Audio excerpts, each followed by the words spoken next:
नमस्कार, ESPN 9 news आप देख रहे हैं। आपके साथ मैं हूं अक्षय कृपा। हाल ही में मध्य प्रदेश में विधानसभा चुनाव संपन्न हुए, जहां राज्य की 230 विधानसभा सीटों पर हुए चुनावों में बीजेपी ने 163 सीटें जीतकर एक बार फिर से सूबे की सत्ता पा ली।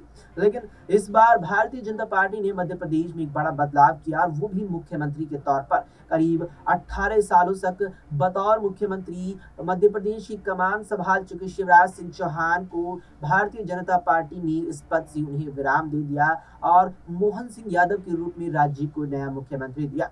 लेकिन जिस तरीके से शिवराज सिंह चौहान इससे पिछली मर्तबा मुख्यमंत्री चुने गए थे, वो वाकई में चौंका देने वाला फैसला था।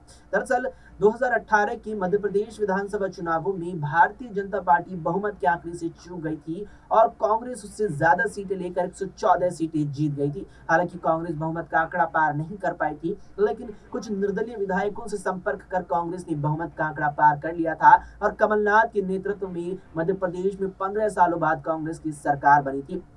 लेकिन इस दौरान वहां मध्य प्रदेश कांग्रेस के दिग्गज नेता रहे ज्योतिरादित्य सिंधिया का लगातार कमलनाथ और दिग्विजय सिंह से विवाद चलता रहा और फिर आखिरकार जनवरी 2020 में ज्योतिरादित्य सिंधिया ने कांग्रेस से अलग राह अपना कर बीजेपी का दामन थाम लिया और उसके साथ 22 विधायक भी उनके साथ पार्टी में आ गए। जिस तरीके से 22 विधायक कांग्रेस से छिटक गए, उससे वो बहुमत से नीचे आई और बहुमत यहाँ बीजेपी को प्राप्त हो गया, जिससे एक बार फिर बीजेपी की सरकार बन गई। लेकिन वहां सवाल बना हुआ था कि सिंधिया को बीजेपी मुख्यमंत्री बनाएगी, लेकिन ऐसा नहीं हुआ और भारतीय जनता पार्टी ने शिवराज सिंह चौहान को एक बार फिर से मुख्यमंत्री बना दिया। और जब सिंधिया को उस बार मुख्यमंत्री नहीं बनाया गया, तो 2023 के विधानसभा चुनावों में भी सिंधिया को लेकर यह सवाल था कि इस बार बीजेपी जीतकर उन्हें मुख्यमंत्री बनाएगी या नहीं।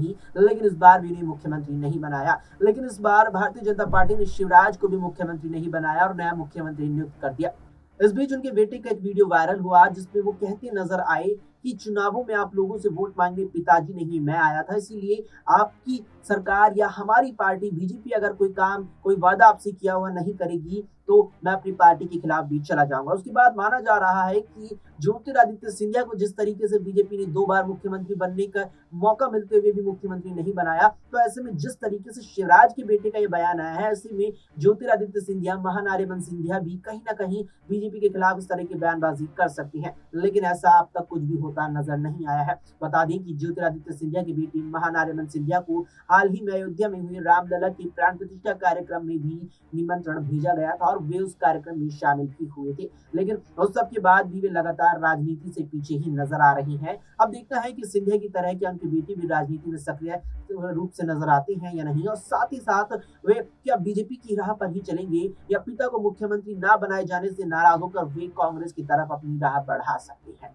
फिलहाल के लिए इस वीडियो में इतना ही। देश और दुनिया की तमाम खबरों के लिए आप देखते रहें एसपीएन 9 न्यूज।